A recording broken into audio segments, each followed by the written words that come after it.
So we'll begin with the Saraswati invocation. Again, if you don't know it, just listen, and if you do, you can sing along. We won't hear you, but Saraswati will.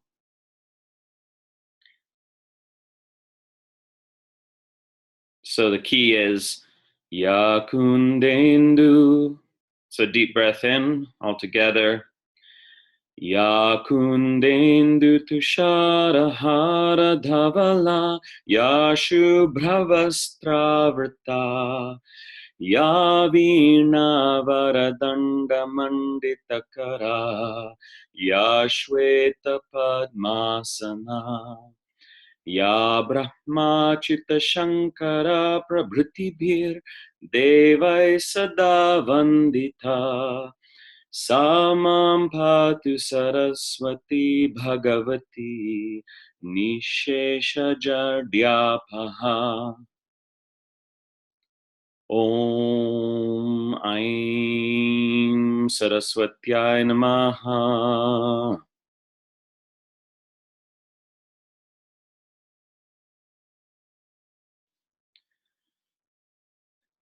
Okay, so we presume for class A that you are familiar with the sounds of the alphabet. It doesn't matter if you're familiar with writing it or not. You need to be familiar with the sounds. And now you can go ahead and bring up your Sanskrit sandhi handout. And I'll do that too. Now, what I did, I don't know if your PDF viewer allows for this, but if you printed the pages, then that's probably actually the best thing to do it the old-fashioned way. And the reason is, if you put the pages next to each other, the examples more or less line up with the rules. Okay, so hopefully you get what I'm talking about. Here, let's see. So in my PDF viewer, I'm saying 2-page view, but even better, like I say, physically lay them next to each other. So page 1 is the rules, page 2 is the examples, page 3 is the rules, page 4 is the examples of those rules, page 5 are the rules, and page 6 are the examples, like that, okay? Because everything makes much more sense if you look at example immediately after the rule. So you should be going left page, rule, right page, example, left page, rule, right page, example, like that, okay? So let's begin. This is rule number 1 of Sanskrit grammar when you're teaching traditionally, in a traditional pedagogical style. Simple vowel plus same simple vowel coalesces to a long vowel. Examples, vadati, he, she, or they is a neuter pronoun, speak, vadati, plus iti, quote marks, vadatiti, vadatiti. Gacha, go, aditya, particular kind of solar deity. Gachaditya, go, solar deity. Not something one is likely to say. It's just an example. Gachaditya. Okay, see, so it doesn't matter if the one vowel is short and one is long, or they're both short or they're both long. It's all the same. You see what I mean? So short or long vowel plus the same short or long vowel, meaning short or long A plus short or long A is A, the long A. Short or long I plus short or long I is E, the long one. So the way we sometimes write this, and I can't do it on the computer, but is where you have the vowel and the bar on top and parentheses around the bar. So in your handwriting, the most clear way to write this rule is like A, bar on top in parentheses, plus A, bar on top in parentheses, equals A, bar on top. if you see what I mean. Meaning, there's the long vowels are just longer versions of the short simple vowels, so they coalesce. Okay, so anyway, the simplest example actually is the asanas. Everybody presumably knows asana examples, whereby, you know, vriksha, tree, plus asana, vrikshasana, right, and so on. Now, this sandhi rule also allows you to create intentional ambiguities because, for example, bala, maybe I'll write it in the chat window, bala, diacritics are not working on my laptop for some mysterious reason. So long A is represented by double A when you don't have diacritics. So bala is little boy, and bala is little girl. Gender differentiated word, like most Sanskrit words. But if you say balasana, you see, the sandhi obscures the gender of the first member of the compound. So now we have child's pose, you see, because is it bala plus asana, or is it bala plus asana? You can't tell. So that's actually, sometimes you want that ambiguity. You see what I mean? So balasana, child's pose, because the first member of the compound is gender ambiguous due to the sandhi coalescence of the vowels. Okay? Hopefully that makes sense, perfect sense to everyone. If not, you can ask. So that's that simple. You know, that coalescence happens all the time. We do it in English too. We just don't write our sandhi in English, you know.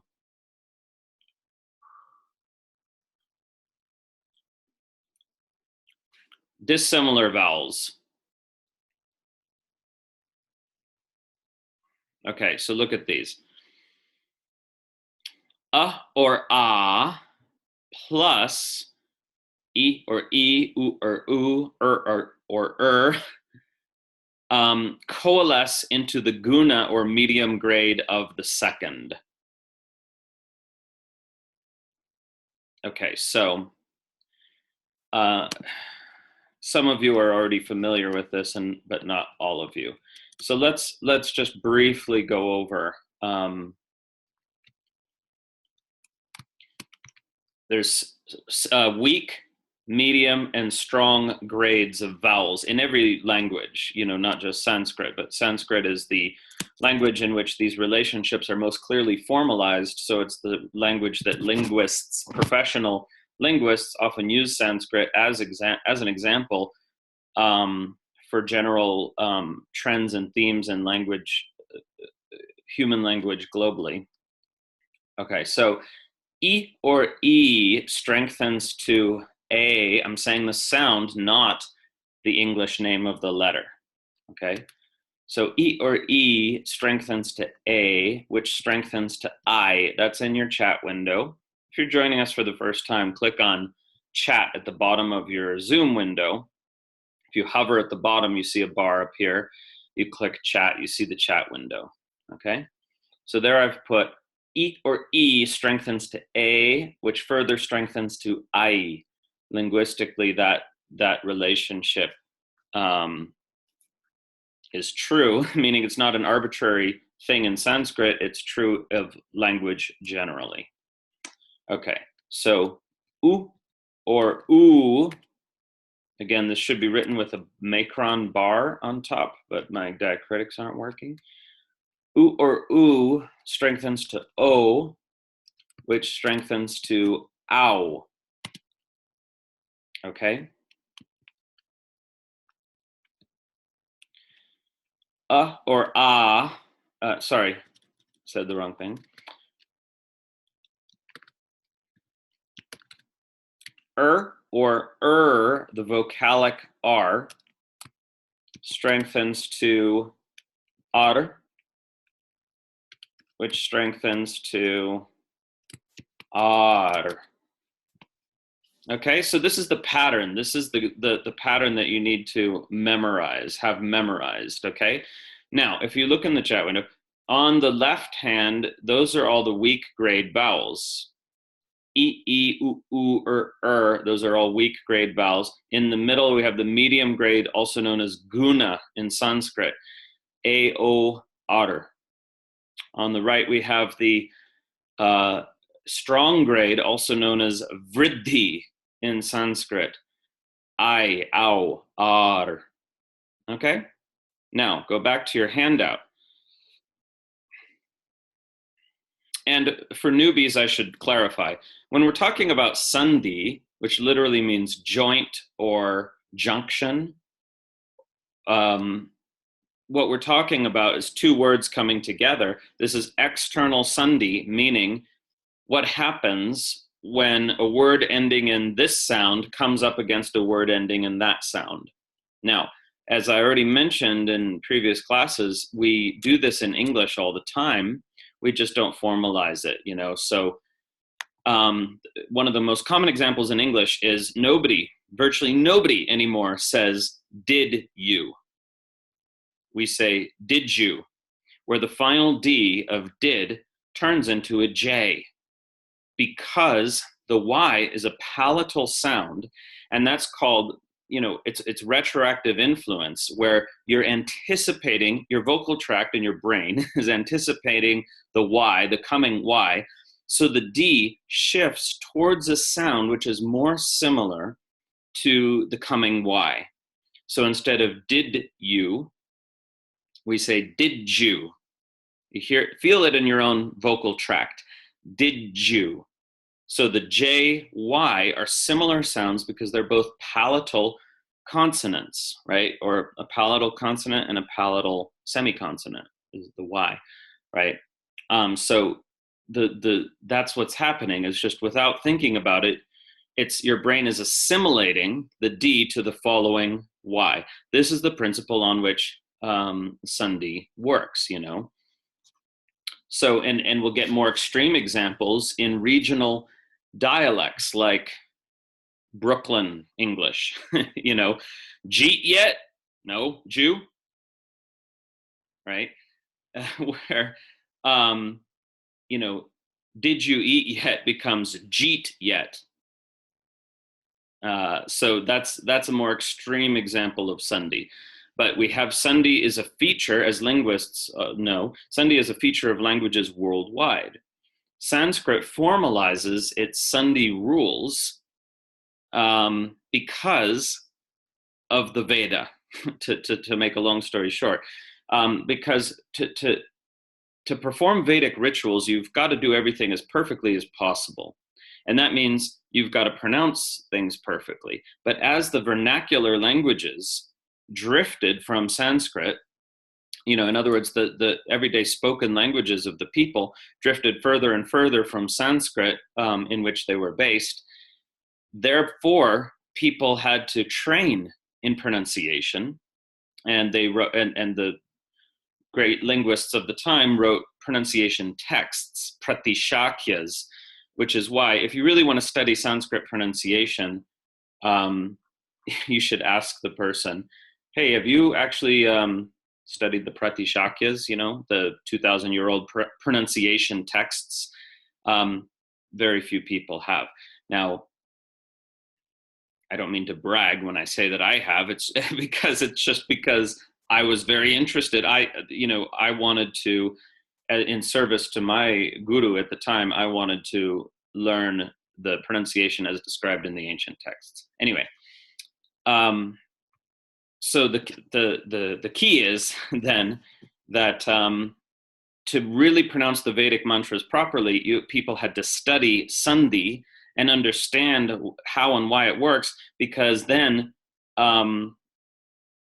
if you don't understand sandhi, then your brain sort of sees it as an error when you're looking at kind of written text, because you know this word and you know that word, and look, they've sort of glommed together in a weird way, you know. But why is sandhi so pervasive in Sanskrit? It's pervasive because these texts were sung, and when you're singing, you slur your words together even more, depending on the language, right?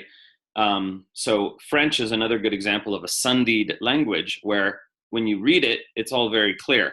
And then you're on the streets in Paris and you're like, what the hell are these people saying? You know, and it's all made sense when you read it, you know, if you learned French. But you can't, it's very hard to understand what they're saying because they're slurring. There's everything slurs together, even much more than in English in colloquial spoken French. So anyway, Sanskrit is like that, but written as well as spoken. Okay. Now let's go back to the rules. Dissimilar vowels. So or plus any dissimilar vowel coalesces into the guna or medium grade of the second. Okay, let's look at the examples.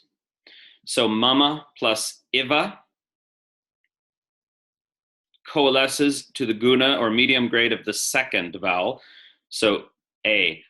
So mameva is mama plus iva. Okay. Now, you see, because linguistically, the rule is stated this way for the sake of clarity.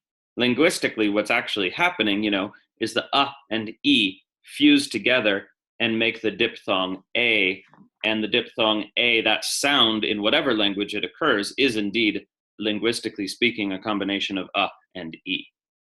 And you can feel that in your own vocal tract. You just go e, e, a. So a is a fused diphthong, meaning there's no real trace of the sounds and e left, but the vocal tract moves from one position to the other in pronouncing a. Feel it. E, a. The vocal tract is doing the exact same thing, right? The physical body. Okay, so similarly, same, still in the example side, mama plus eva is mamaiva. Are you guys all looking at this with me, I hope? Mama plus eva is mamaiva. That's the guna of the second, that's strengthening the second vowel one step. Okay, mamaiva. So go back to the rules. Oh, sorry, I should have done the rule and then the example. Sorry. Okay, second rule under number 2, dissimilar vowels. Or plus ai or ow coalesces to the vriddhi or strong grade of the second, meaning I or ow. Okay. Now, I put a little note here. Technically, guna, taking the guna means going one grade stronger. So guna of guna is vriddhi, if you see what I mean. So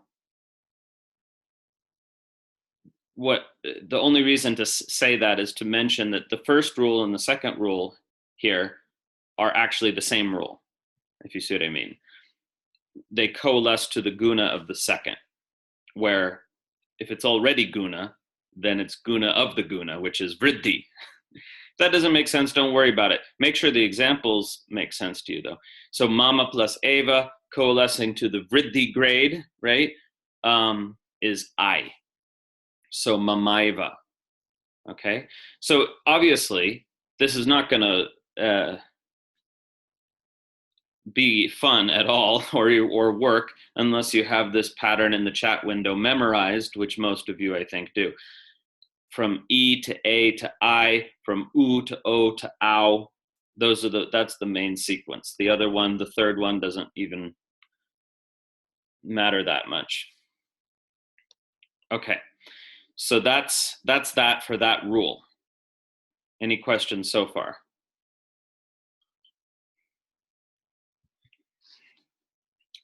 It's highly disturbing to me that for some reason my coffee tastes slightly of fish. I don't know why that would be. some kind of conspiracy. Okay. That was me killing time to see if any questions come up. No questions so far.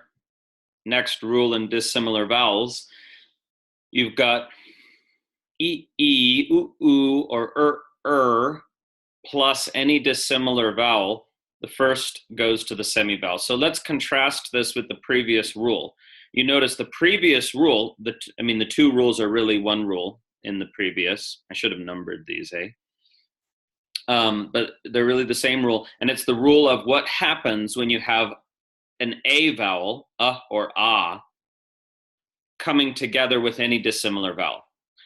But you see, then you have to ask, well, wait a second, what happens when you have the first vowel is not an A vowel? Okay, well, then we have a whole different thing happen.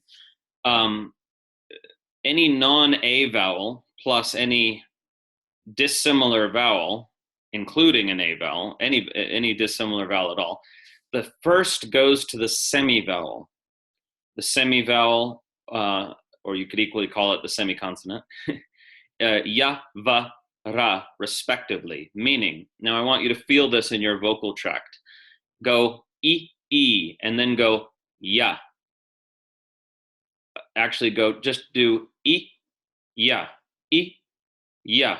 You don't even need to move, because Y is, linguistically speaking, the allophone of E, meaning it's very closely related. You don't have to move your vocal tract. It all happens in the same palatal position. E, ya. Okay? Now look at oo. Oo is labial. Oo, lips. Va. Oo, va. They're not as close as E and ya, but they're very close. They're both labial. U, va. And that's, by the way, why in Latin and in English, the U and the V are written almost the same way. Now, they look different nowadays, but U and V, are almost interchangeable in terms of the graphemes as well as the phonemes. Okay, then we got which obviously is close to ra. In English, and ra are allophones, and here, and ra. In other words, the consonant R is tapped, ra, in Sanskrit and not in English. Okay, so they're slightly more dissimilar in Sanskrit. Okay, so we have this, in case you are wondering, we do have the vowel R in English, right? So after, the word after, we write it ER, but linguistically speaking, that is the vowel R. After. And we have the long R vowel in Southern English. She's mighty purty. That's the long R vowel with a macron bar on top. She's mighty purty. Okay, so any of these plus a dissimilar vowel, the first goes to the semi-vowel. Look across to the examples. They're not perfectly lined up, but it's you could draw a line if you want. Iti plus uchyate, ityuchyate. Iti plus uchyate, ityuchyate. Okay, it might be hard to say at first. Ityuchyate.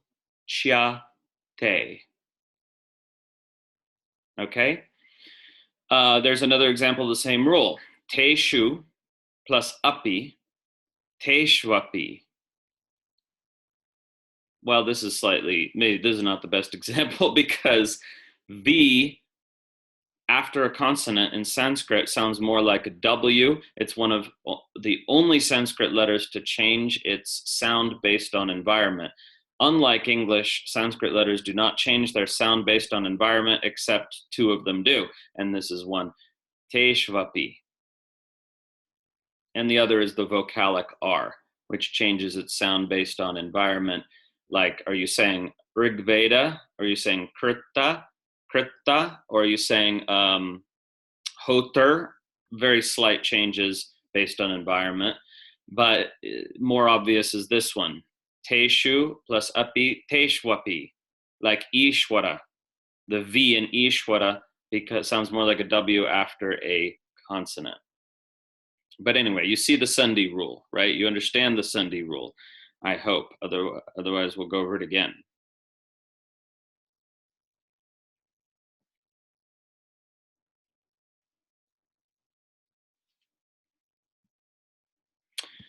Can I ask you a question? Yeah, first let me answer Ananya's question. Okay. Is the consonant R always rolled? The linguistic term is actually tapped. Because roll is like Spanish double R is a roll. Spanish single R is a tap. But yes, R in Sanskrit is always tapped as in Spanish. So the simple word para, which we have in both Spanish and Sanskrit. In Sanskrit, it means other or another or better. Para, you know, or, you know, that gives us also the name of the goddess, para, tapped R, just like in Spanish. Yes, it's a light tap. It's a very light tap. If you tap it too hard, English speakers hear it as a D.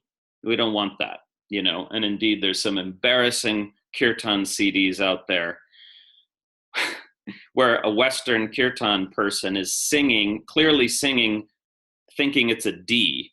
It's thinking they've heard a D when it's actually they were hearing a tapped R, and now they're pronouncing an English D in its place, mangling the mantra and causing me to cringe. Okay, now, next question. Who was that? Vatsala or who? No? Who had that question?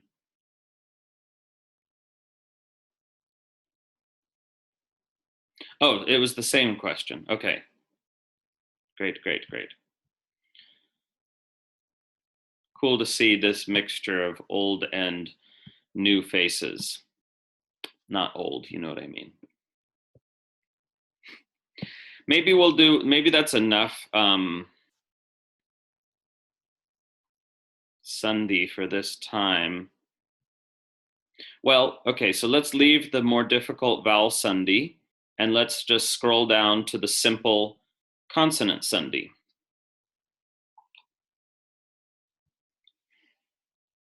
So that's pages 3 and 4 laid next to each other. So external again means when one word is bumping up against another word, right? They're kind of like train cars, and how are they going to couple? How are they going to couple together? Now, Sanskrit words very, very often end in T. Lots of words end in T. So sandhi of final T is pretty important. Usually before voiced sounds, meaning all vowels and all the voiced consonants. Okay, which are the voiced consonants? Well, if you've memorized, as I hope you have, your 25 consonant grid in your alphabet page, right? The whole alphabet fits on a page, and on that page you've got a grid of 25 consonants. The first 2 columns are unvoiced, everything else is voiced. So you've got 5 columns times 5 rows. Okay, so vertical columns, the first 2 are unvoiced, everything else is voiced. Okay, everything else is voiced in the grid, but also everything else is voiced in the whole alphabet except for sh, sa, except for the 3 sibilants. So okay, so before voiced sounds, final T turns into a final D. We do this in English too, by the way. So let's look at the examples. Tat plus eva. You don't say tat eva, you say tadeva. The same sandhi change happens in English, just again unwritten. Tat eva, tadeva, that alone. is the translation. Bhagavat Gita, right? So Bhagavat, blessed one who has and gives blessings. It's a name of a deity or the supreme being, plus Gita, song or sung, depending on the context. So Bhagavad Gita, song of the blessed Lord, or sung by the blessed Lord.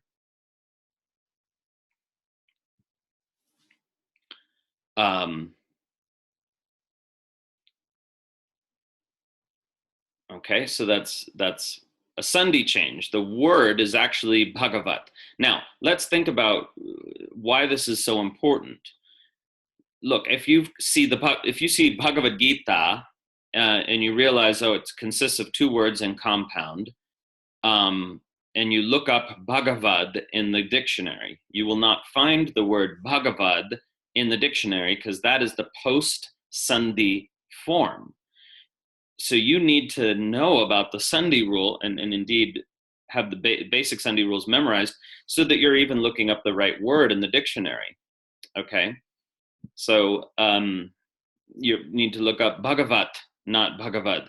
Now, the online Monier-Williams dictionary makes it easy for you compared to what I had to go through, because you could just type in Bhagav and then click the button that says first part of a word, and it'll show you all the words that begin with Bhagav.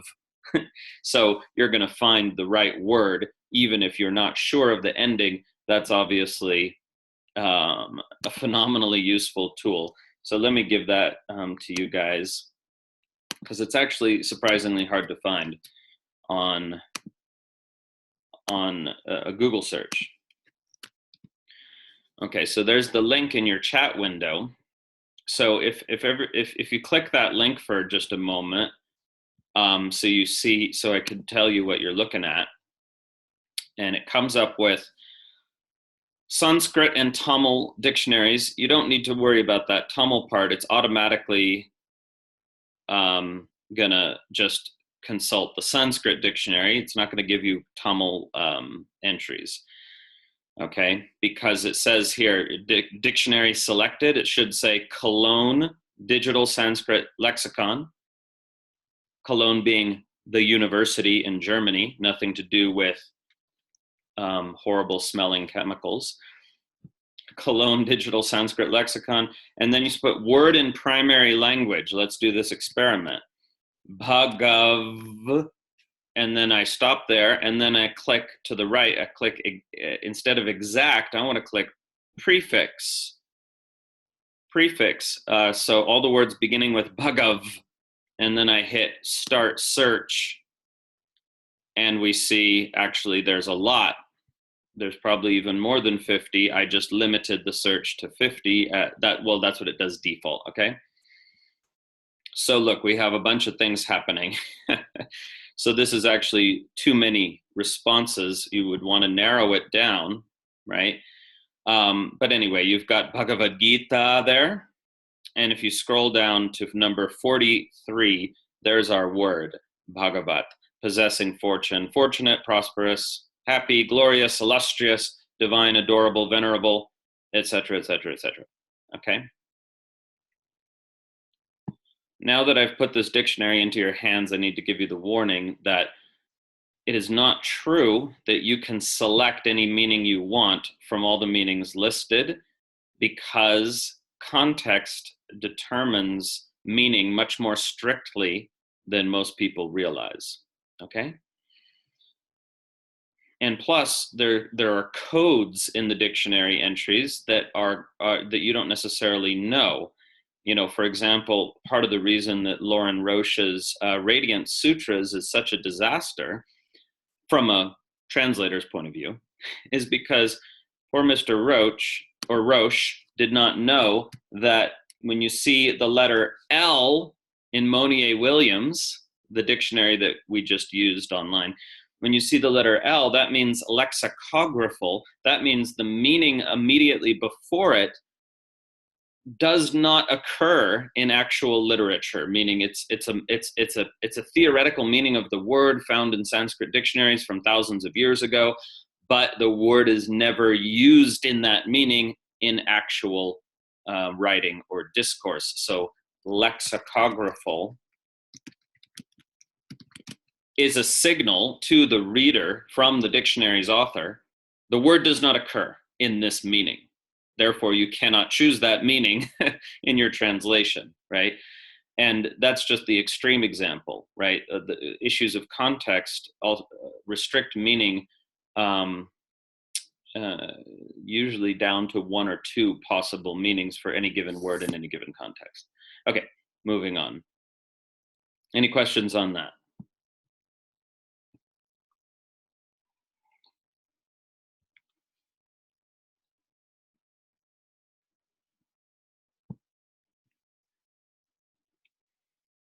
Why is it included? Because Monier Williams, whose full name was Monier Williams, very interesting British guy from the 19th century, who made this dictionary, and nobody's ever really surpassed it. I mean, Opte is just as good, or maybe even a little better, but Opte is only usable if you read Devanagari.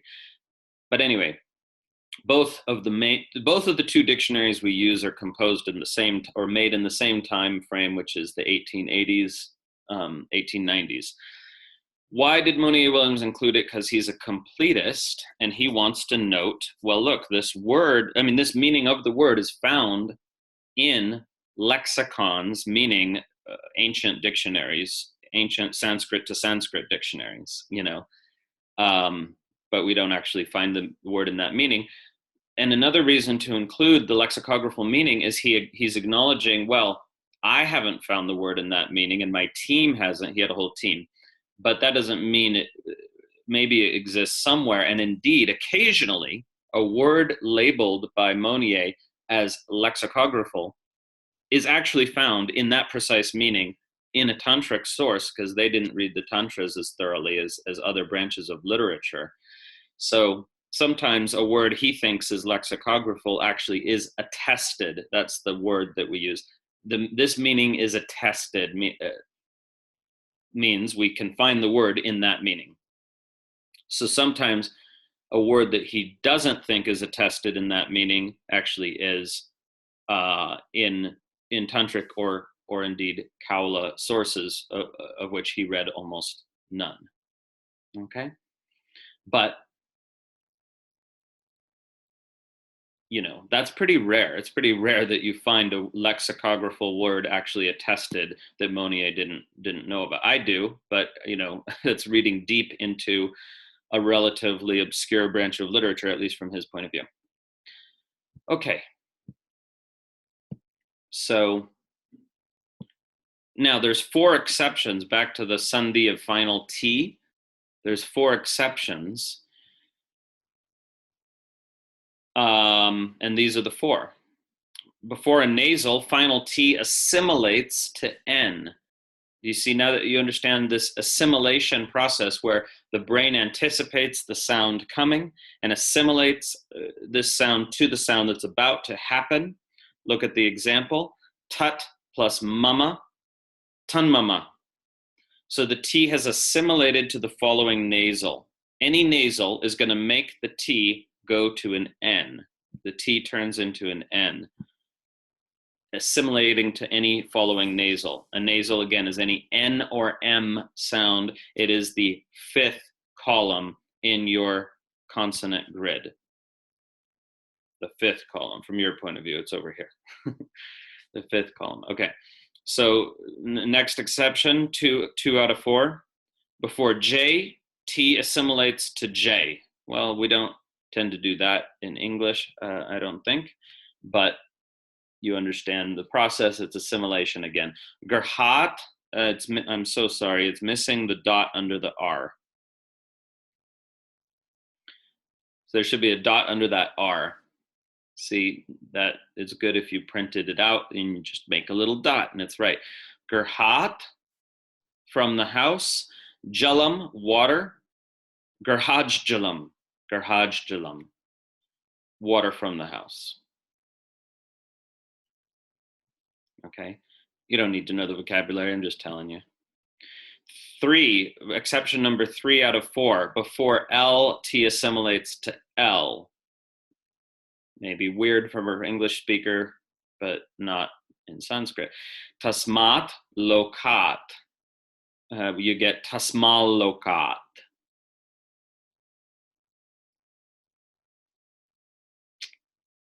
From that world. From that world. From world, from that world. Okay, exception number 4 out of 4. Before H, T assimilates to the H in a way that might seem slightly weird until you realize that H is in Sanskrit considered a voiced and aspirated sound. So the H imparts to the previous T both its voicing and its aspiration. A voiced T is a D. I mean, that's linguistically true in any language. A voiced T is a D. So if you would just say English, T and D, T and D, feel it, T and D, do you notice your tongue is in the exact same place? The only difference is your vocal cords are vibrating for the D and not for the T. Well, see, the problem is we say T with a vowel immediately after. But if you go t, da, t, d, t, d, same sound, unvoiced, then voiced. T, d. Okay, so a voiced T is a D. But with the H, this weird thing happens. Look at your example. It's perhaps discouragingly weird, but you'll get over it. A tut plus he becomes a tadhi. A tadhi. If you want, you can think of it as the T becomes a double D, but that's not actually what's happening, because in Sanskrit, D is one phoneme and DH is another phoneme. Okay, so really what's happening is T is becoming D and H is becoming DH. Etadhi. Which means this truly, or this indeed.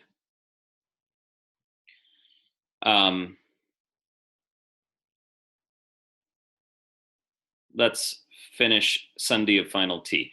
Usually before non-voiced sounds, non-voiced consonants, because non-voiced sounds are always consonants, they're just those 2 columns in your consonant grid, the first 2 columns. Those are the only unvoiced sounds,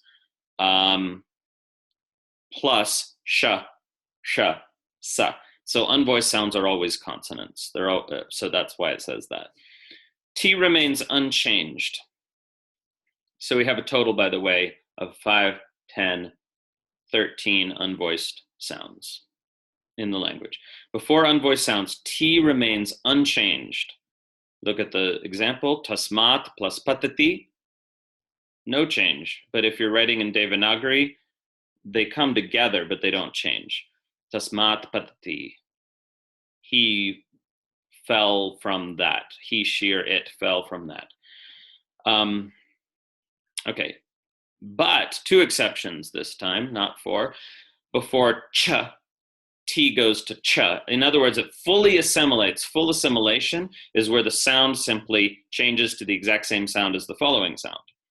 So tasmat plus cha becomes tasmatcha. Tasmatcha. Okay. And then perhaps more oddly, before S, T becomes ch and the S becomes cha. Look at the example. Oh no, there should be a little slash over the S in both the rule and the example. Okay, so go back to the rule. Before sh, meaning S with a slash over it, like you see in the rule below, S with a slash over it, that's a typo, okay? Before sh is the rule. And then on the example, you'd also need to put slash over sha in shrutva, having heard, etat, this. Etat plus shrutva, etat shrutva, having heard this. Etat shrutva, having heard this. This is a sandhi we do in English as well. You might listen for it. T assimilating to sha with tra, tra, you know. What's an English example?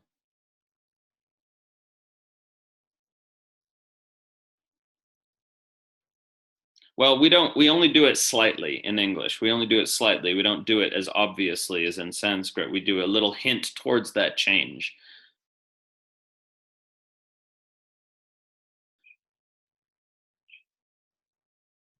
Yeah. Okay, so that's the sandhi. Now, if that all seems at all overwhelming, don't worry.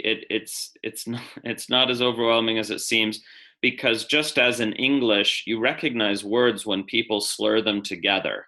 You know, like even if you hadn't heard gotcha before, got you becoming gotcha, intuitively, if the first time you hear gotcha, you know, you recognize what's going on, right? Because it's part of a pattern, it's part of a linguistic pattern. So you actually, sandhi is more intuitive than you realize when you're just first looking at it in terms of rules and examples. So what we want is to get some sandhi exercises up on the group. So we'll try to get that together.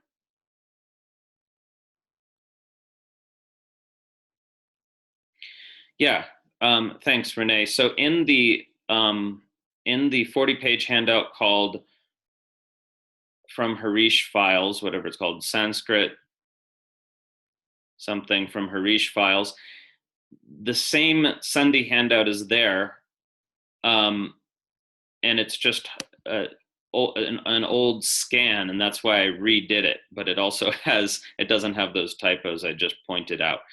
And this old scan in the 40-page handout has some convenient notes for you. Like it has the Guna and vriddhi relationships written there.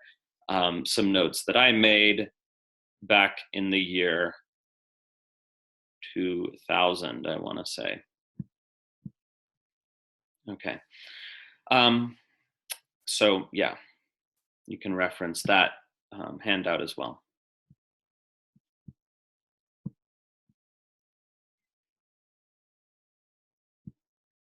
Okay, so any more questions on sandhi?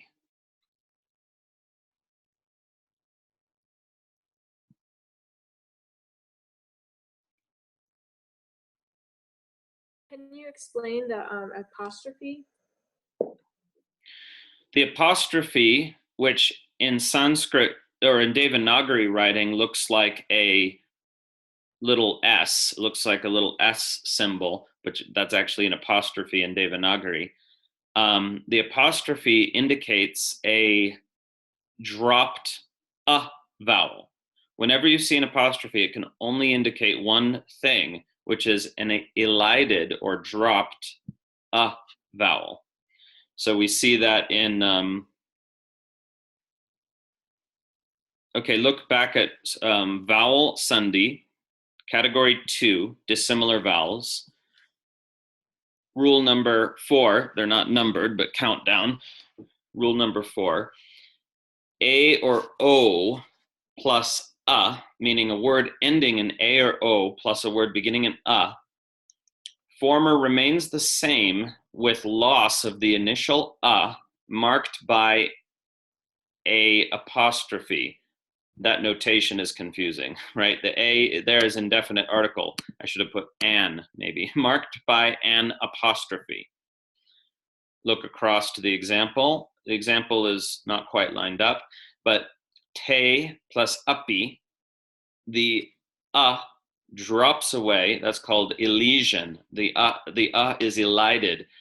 the drops away, and you get tepi with an apostrophe marking it in writing that has no phonic value. It has the meaning, the apostrophe means nothing in pronunciation. It's just writing. Tepi shows you, oh, look, that an has dropped away. How nice of them to let me know. And this is the only instance in which there's a symbol like that that tells you what happened.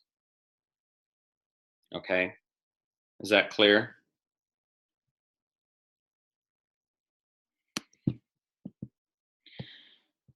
So now what we want to do is bring up the handout called the Little Red Book.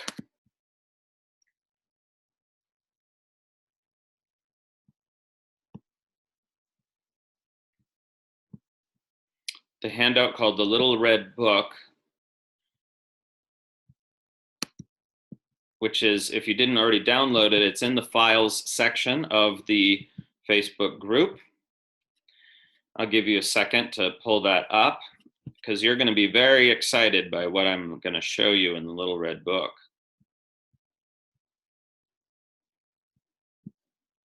If you're not excited, you are not sufficiently geeky to study Sanskrit. I mean, not right now. When you see what it is, you'll be excited. Okay, so in the Little Red Book, go to paragraph number 61, which is on PDF page number 72. In other words, in your little PDF window, page number window, type 72, and you should see paragraph number 61.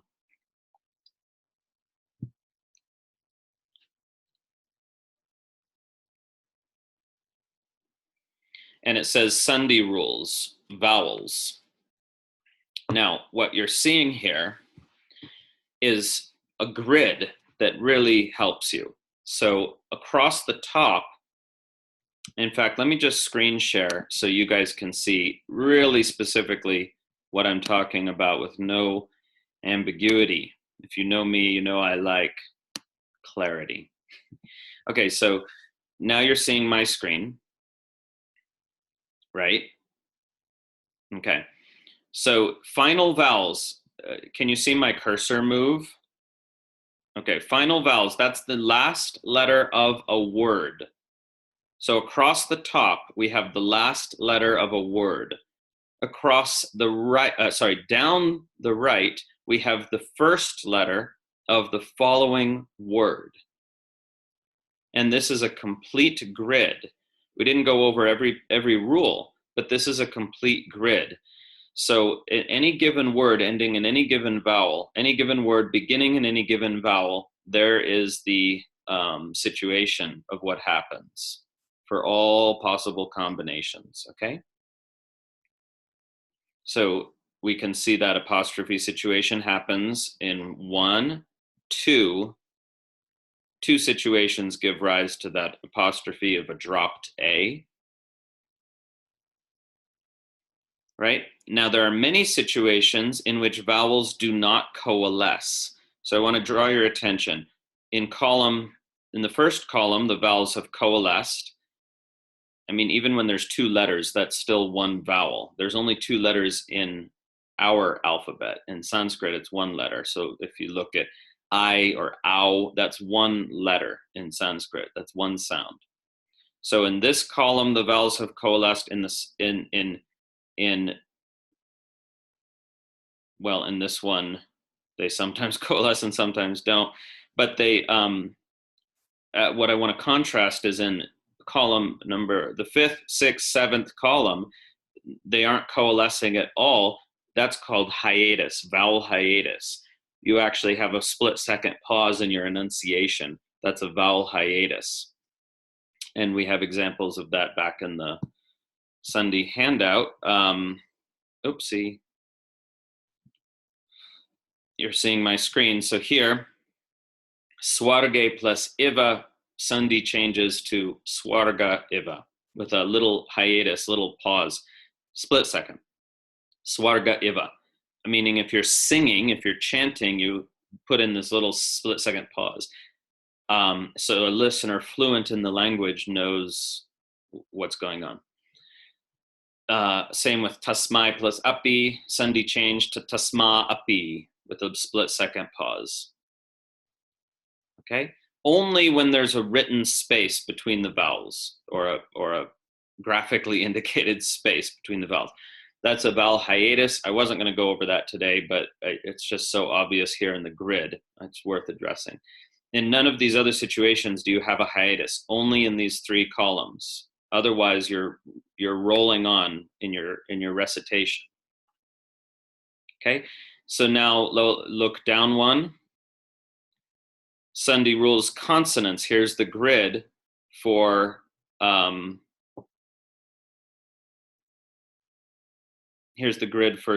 consonants. Okay, so the final letter of the previous word and then the initial letter of the following word.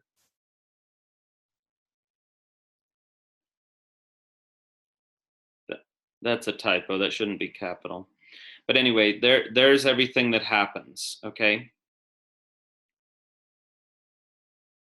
So to clarify, look, if the final letter is a K and the initial letter is a K, what he's trying to indicate is that they're written together in Devanagari, but there's no change. The final letter remains a K, and this hyphen here means they're written together in Devanagari script. Okay? But there's no actual change. Whereas in the second instance here, the K does change to a G. You see?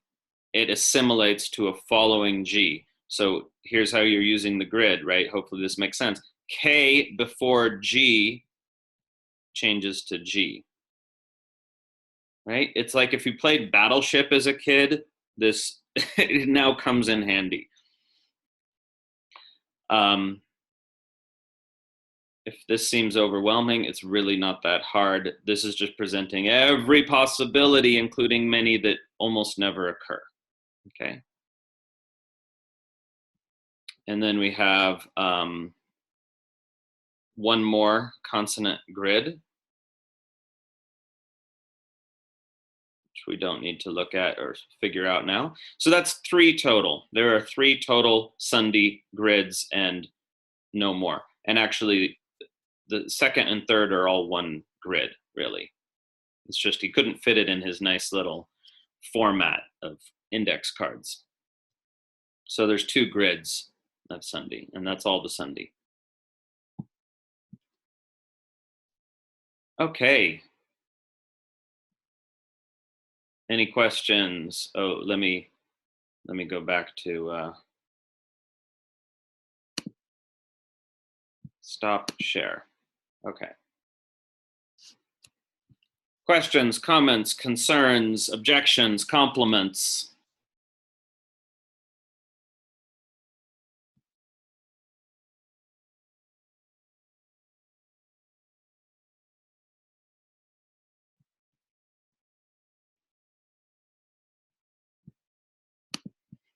Okay, let's finish up with a tiny. Let's just do a tiny bit more on Abhinavagupta's linguistic mysticism. So the 40-page handout is study materials from Harish files. I didn't actually name it that. Study materials from Harish files, 40-page handout in the Facebook group. It's there. On page 15 is the invocation to Saraswati.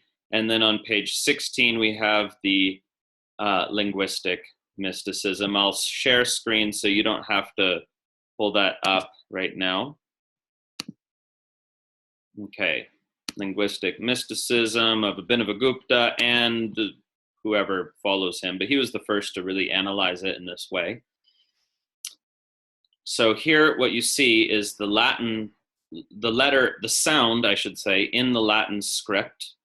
So the phoneme a, using the Latin grapheme, which, see, it all gets confusing so easily, doesn't it? But English uses the Latin alphabet. So it's incorrect to call it the English alphabet. Just please don't call it the English alphabet, because German writers use it, French writers use it, Portuguese writers use it, and it's very Anglo-centric of you if you say English alphabet. It's the Latin alphabet. So the phoneme in the Latin alphabet there, the phoneme in the Devanagari alphabet there, also called just Nagari for short, which literally means urbane, the urbane alphabet, the cosmopolitan alphabet. Here we have the same sound in the Sharada alphabet. It looks weird because it's scanned from an actual manuscript. Okay, a handwritten manuscript. So you might notice, by the way, so for those of you who are studying Egenese, like Ananya pointed out that the in Egenese has this alternate form. This is that same form, handwritten. It's hard to recognize maybe, but it's actually, it looks like a little sunburst in the typeface. This is that same form as the Egenese version of this happens to be Sharada, but the same form exists in older Devanagari too. Anyway, the point is, for Abhinavagupta, the fundamental sound of language, and by the way, again, linguists worldwide would agree with this. This is not just Abhinava, and this is not just Sanskrit. The fundamental sound of language is the sound right? Written phonetically by a schwa in the Latin alphabet. The upside down E is a schwa. It's the sound and that is the fundamental sound of language. It's like 80,000 years ago, the first person to try to just begin to try to speak, no doubt, pointed at something and went, fundamental sound of all language. And therefore, appropriately, Abhinavagupta says it stands for the anuttara, the absolute. So just as is the fundamental sound of all language, and therefore it's the ground of being in language, if you will. It's the ground of all language.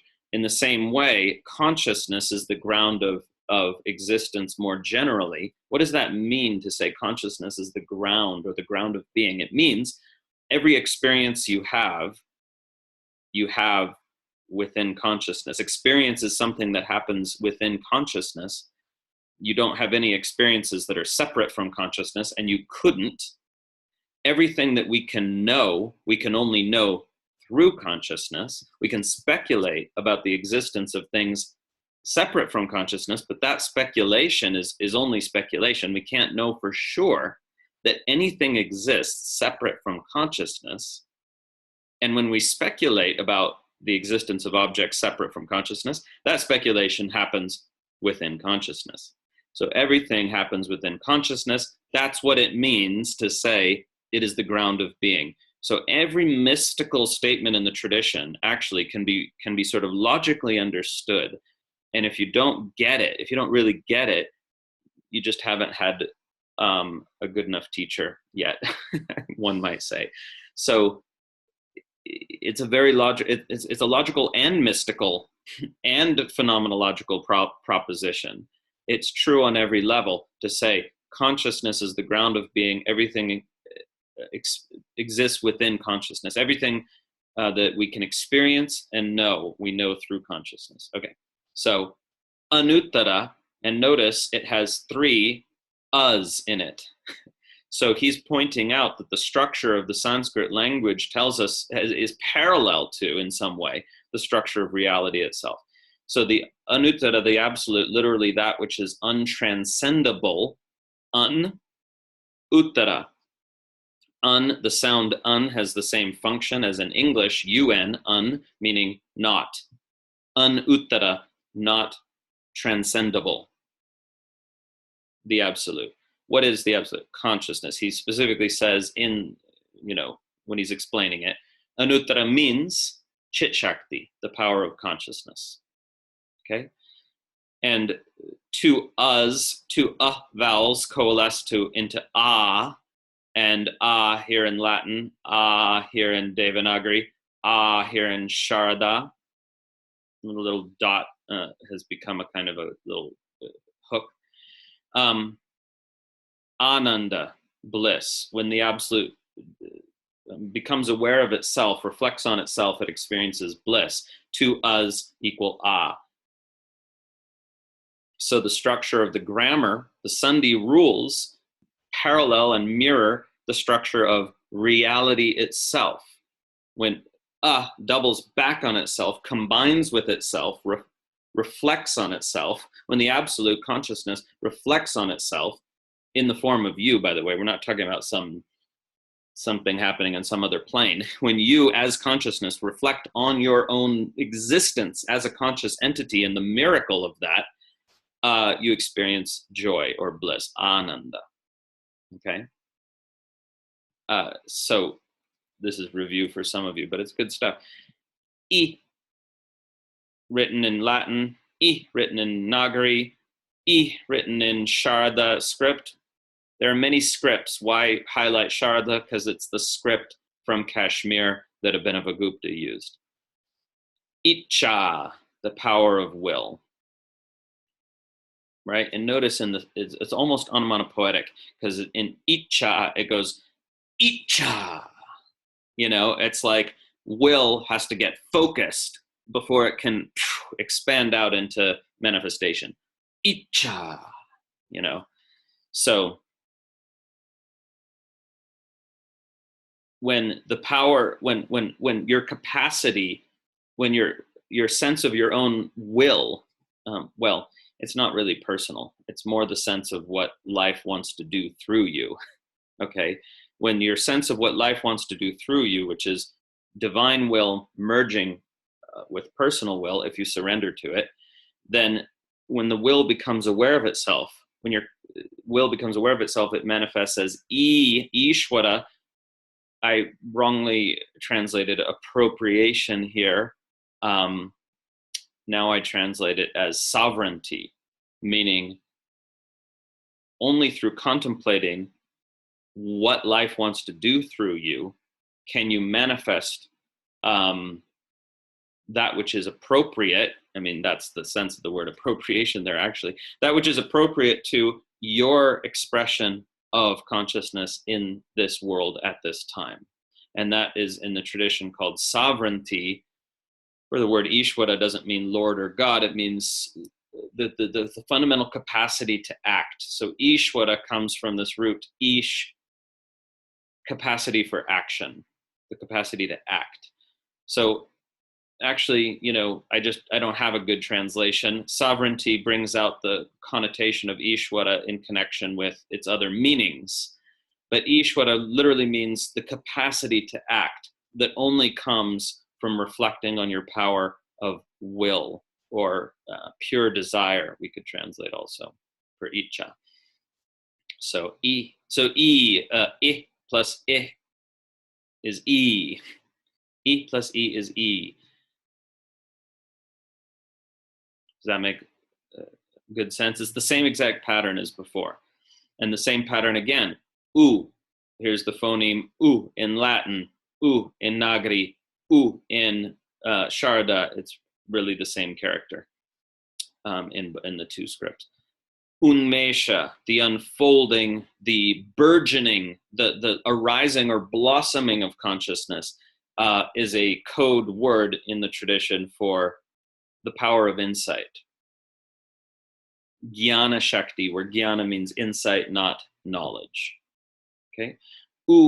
When you become aware of that power of insight within yourself and touch into it, vimarsha, you touch into it, then U plus U is U, urmi, the wave, that's a code word in the tradition for the incipient power of divine action, meaning life about to sort of spill through your body mind into engaged action in the world, right? Whenever you're doing whatever the thing is that's truly innately natural to your manifestation of the divine, then that it spills through. It's like life energy spilling through, whether you're singing, whether you're making food for a child, whether you're gardening, whether you're dancing, whether you're doing math problems. You see, because there's infinite possibilities based on your constitution of how the divine consciousness wants to express through you. So I have this beautiful word, the wave, for the moment right before the moment right before consciousness spills forth into engaged action that is expressive of your essence nature. We're not talking about other kinds of action here. Because you can have action that expresses your conditioning, your internalization of what people have told you you ought to do. That's different. That's karmic action. This is non-karmic action. When divine consciousness spills through you, when life does its thing through you in this natural flowing way. So the moment before that spills forth is, you feel it coming, as it were, is urmi, the wave, a really important technical term in the literature that occurs all over the place, especially in Kaula sources. So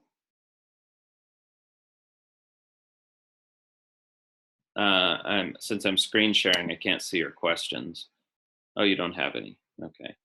So either, as a teacher, I know that means you're either completely confused or completely clear. And one never knows unless you tell me. But anyway, let's finish up. So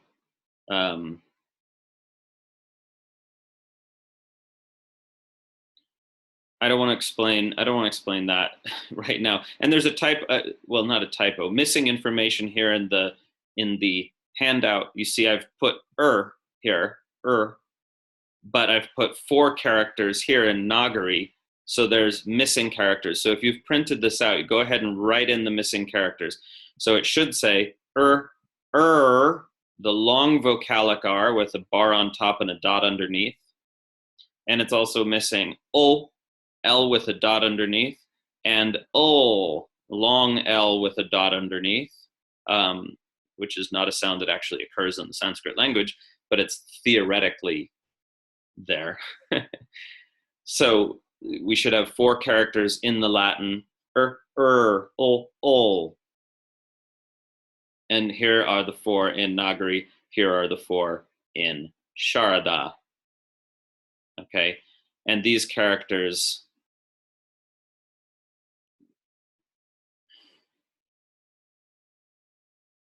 well, I'll just say this for now.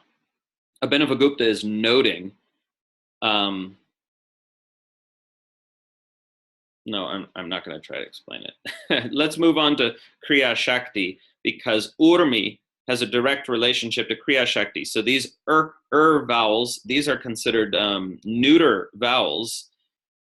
So the actual flow of energy the flow of energy goes from this the wave, urmi, directly over here to a, o, I, ow, the Kriya Shakti vowels in this tantric linguistic mysticism theory, which again does connect to actual linguistics in several ways. So a, o, I, ow, those are the 4 phases of Kriya Shakti, meaning engaged action in the world. Now, what is he actually telling us there? As I mentioned briefly in a previous class, he's saying, look, when you combine or with e or e, you get one version of the power of action, which is a. That's the combination of consciousness and or bliss with will and or sovereignty manifests this particular version of divine action or engagement in the world. And then if you add another or another bit of consciousness and or bliss, then you get I, the stronger form of engaged action, this amplified form. And again, linguistically true. Plus E is A, and add another and that's I. We see that in the sandhi rules. So then another version, or plus U or U, consciousness and or bliss plus the power of insight and the incipient power of action called the wave gives rise to O. It's just another slightly different configuration of the same Kriya Shakti or power of divine action. Okay? And ow again is simply the same phoneme strengthened a second time by or ah. Okay? And then, then he talks about, now there's Kriya Shakti, and then there's Kriya Shakti, because if you have yogic focus, your Kriya Shakti is intensified. So what this Bindu, the next letter in the alphabet, we're just going through the letters of the alphabet in the correct linguistic and traditional order. But he's saying, look, the very structure and order of the language and the alphabet is telling you about the nature of reality, because we've got the Kriya Shakti. Now, what happens if you have Bindu? Bindu is a focused point. You notice focus is associated with the third eye, Bindu, point, because we even contract our brows like this. I don't know if you can see my face in a small version, at least. We contract our brows. We're bringing energy to that third eye, Bindu. So that of course you can learn to do it without actually doing that.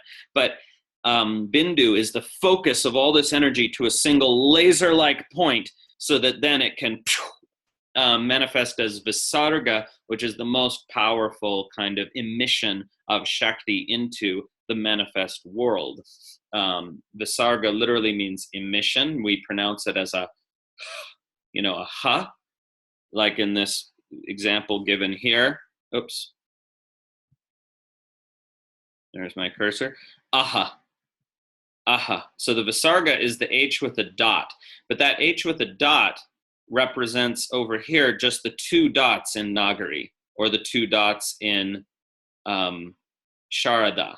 Okay, so there's a slight mismatch in the sense that here we have aha, here we have aha, and here we just have the Visarga, which is not really pronounceable on its own. It's it's just that emission. But anyway, notice that what happens is the Bindu point, which is just this dot here in Nagari, because without that dot, you have an here.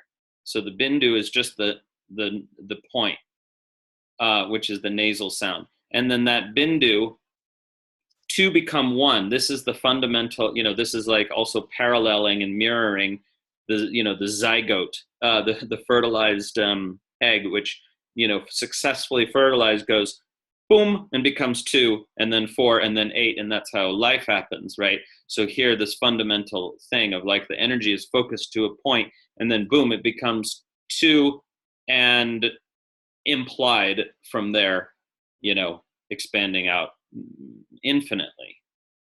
This form of injection of Shakti into the manifest world that will resonate forever.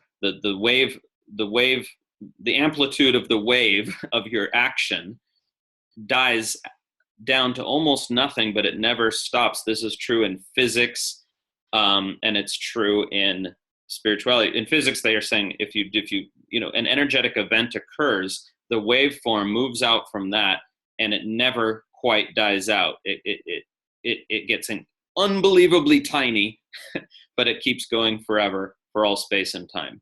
In the same way, action that is aligned with your essence nature generates a waveform that moves out and blesses all beings in all times and spaces.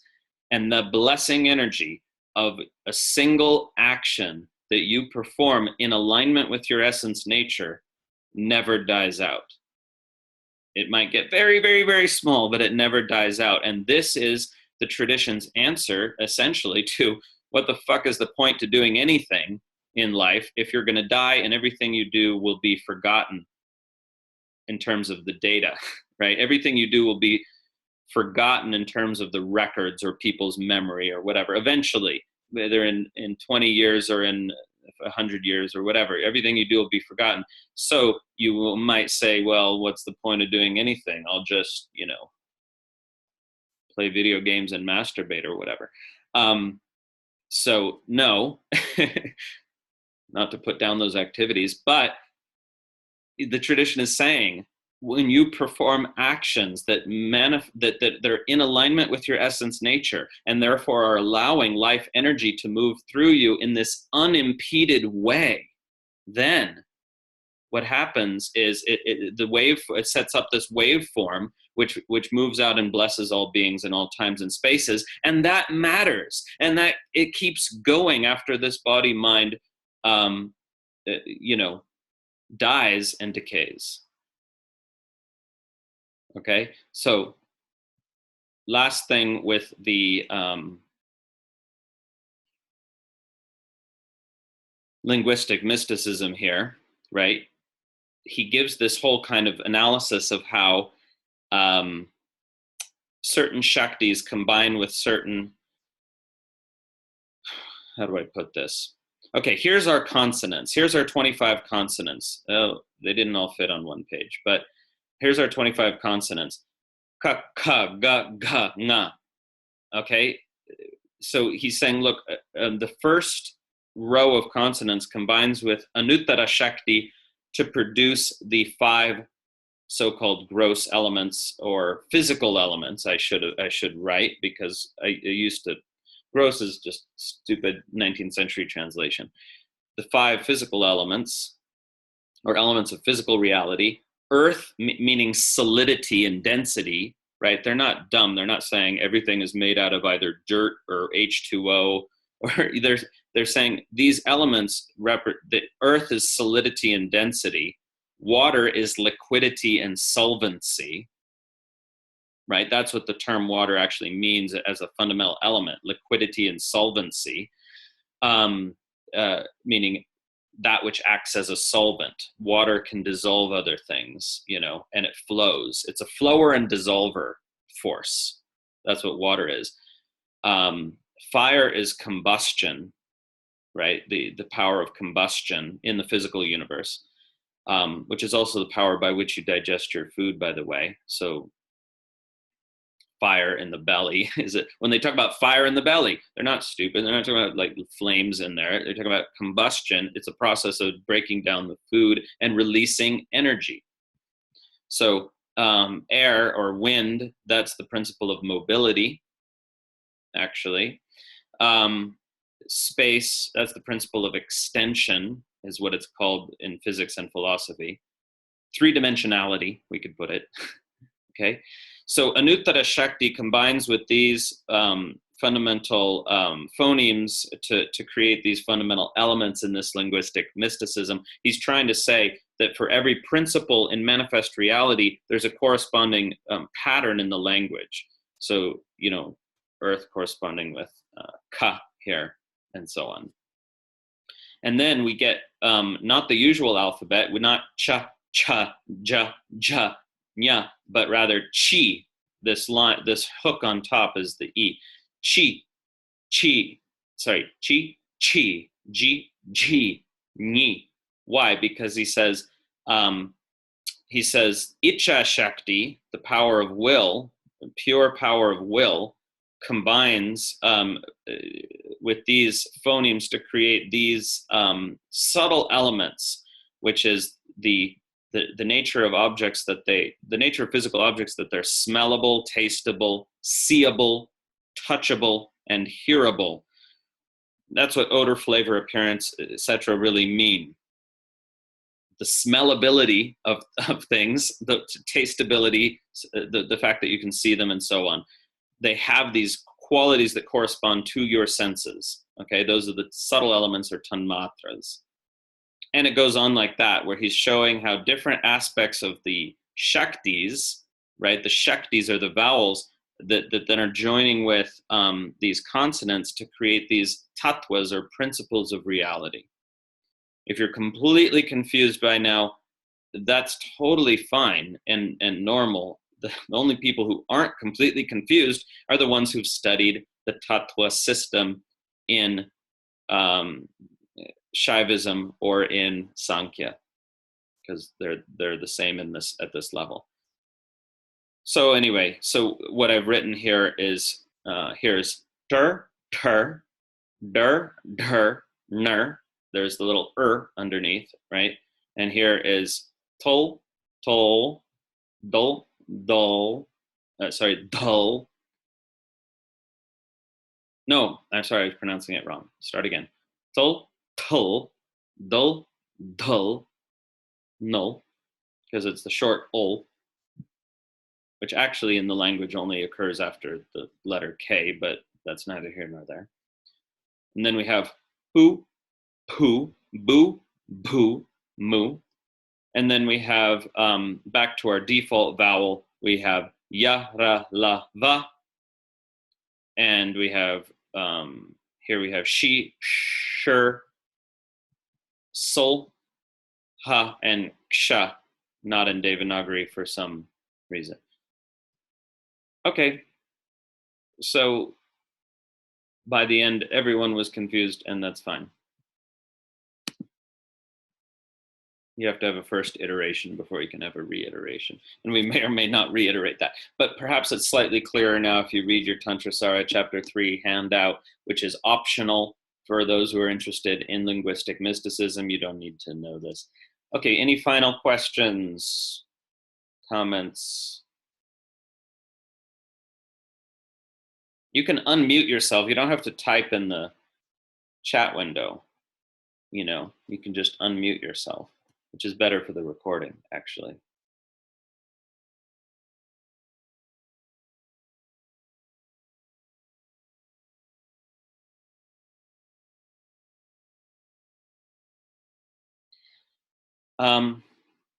Hi, Janine, who's joining us for the first time, I think. Just FYI, you've got this name, spiritual name, I presume, Kamalesh. Now, in Hindi, that would be considered only, exclusively, a male name.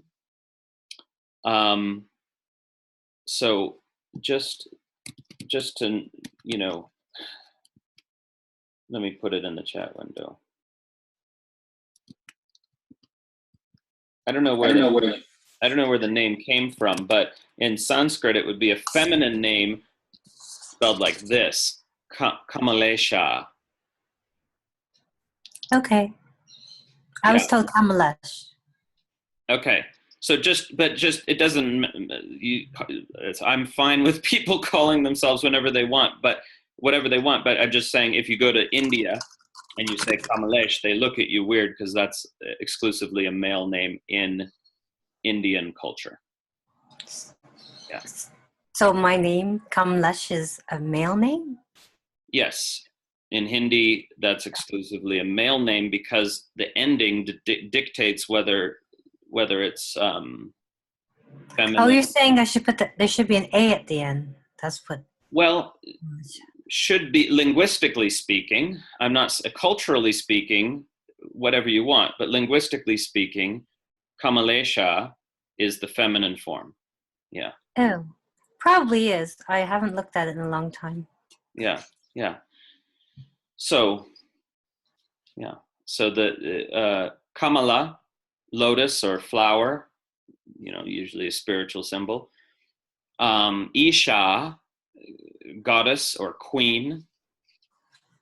So flower queen, or goddess of the unfolding of the spiritual path that the lotus represents, or the opening of the heart. Goddess of the opening of the heart is one possible translation.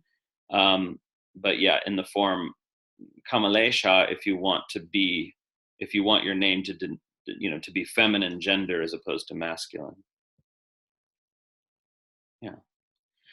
Anyone else? Yeah. I just wanted to say that this was my first class. I didn't have the handouts. I had a few pictures of the handouts, and I'm just really thankful that you were able to screen share with us because it gave me things to follow along with. I know that for myself, I don't know if there were other newcomers. I did get a little bit behind, but I felt that I'm really thankful that you brought a lot of us in and that you're starting over. I felt that it was at a good pace today. So I'm looking forward to the next class, and I'm also really going to get this information so I can be better prepared for next class. I just want to say thank you. Thank you. Nice to meet you. So if you didn't have the sandhi handouts, what you could do is print them out and then listen to that whole part again with the handouts in front of you, and it's going to make more sense, of course. And it goes for everyone who didn't have them. Om.